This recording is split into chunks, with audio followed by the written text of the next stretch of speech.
The long-term goal and the vision is to build an AI platform that is able to autonomously feed you.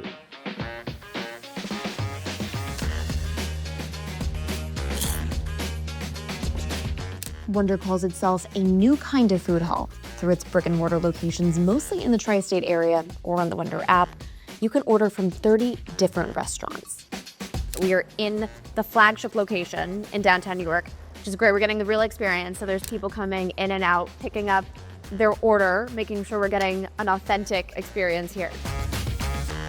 What was the opportunity that you saw with Wonder? The thinking was, what if we completely vertically integrated the delivery platform? So not only be able to do the delivery, but also cook the food. And so you can get the food hot, fast, on time, and also offer the ability for customers to order from multiple restaurants in a single checkout and in a single delivery. And it was much, much harder than I think we originally anticipated. We're now able to cook 30 different cuisines, 30 different restaurants in one 2,800 square foot kitchen with only 2 different pieces of electric cooking equipment, without any open flames, without any gas, without any sort of trained chefs. We've really systematized the cooking of great food across every cuisine. So everybody in the family can order from a different restaurant, everything from a high-end steakhouse, Bobby Flay Steak, down to burgers and barbecue and everything in between, Chinese, Mexican, Italian, Thai, Greek, Middle Eastern.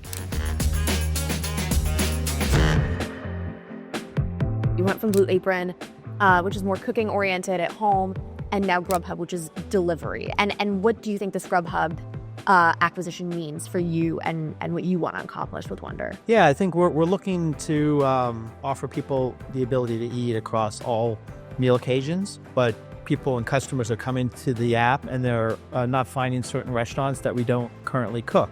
We don't have breakfast, for example. We don't have smoothies or coffee, or you don't have Vietnamese. So adding the best local restaurants in a curated fashion onto the platform becomes a core part of the strategy. And I think Grubhub already has relationships with 380,000 restaurants, so it makes that transition to Wonder much easier.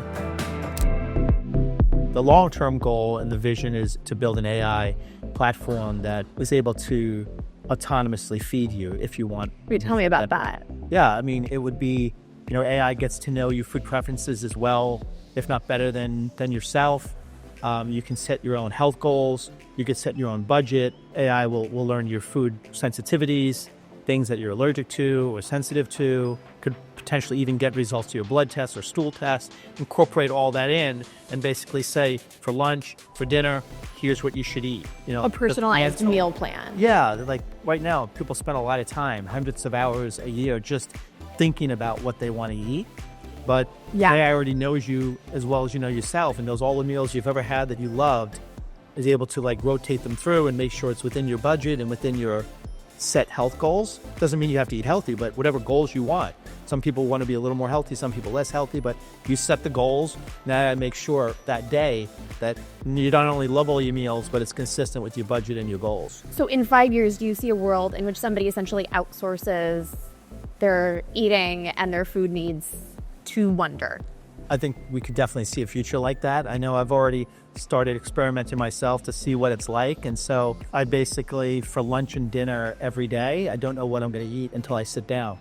And then I just give feedback. And then, so you're already using AI? Yeah, some version of it. Yeah, okay. A version of it. Like, what is it like to just not know what you're going to eat and not think about eating and just sit down at a certain time and eat a meal? What's an example of that? If it's your favorite meal, you don't want to eat it every day, right? Even though it's your favorite meal. So how frequently should you eat your favorite meal?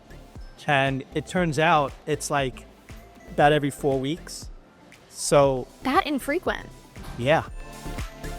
In the early days, people thought it was crazy. If you told people, hey, I have this great idea. Like, when I go on vacation, I'm going to take my place for a week and I'm going to sell it to a stranger. It's like, no, that's not going to be a thing, right? Now it's massive, right? Get in the backseat of a stranger's car. Like, people that, no, I'm not doing that. That seems dangerous. And now it's like everybody's doing it, right?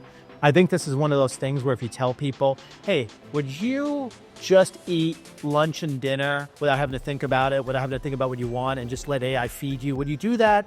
Like, I kind of sometimes I crave something or whatever. Right. But think about an AI that knows you as well as you know yourself and knows what you're going to be craving because you haven't had it in a while. AI knows that. AI maybe also is monitoring your blood sugar and knows that you might be craving some more carbs, Right. and how you slept the night before.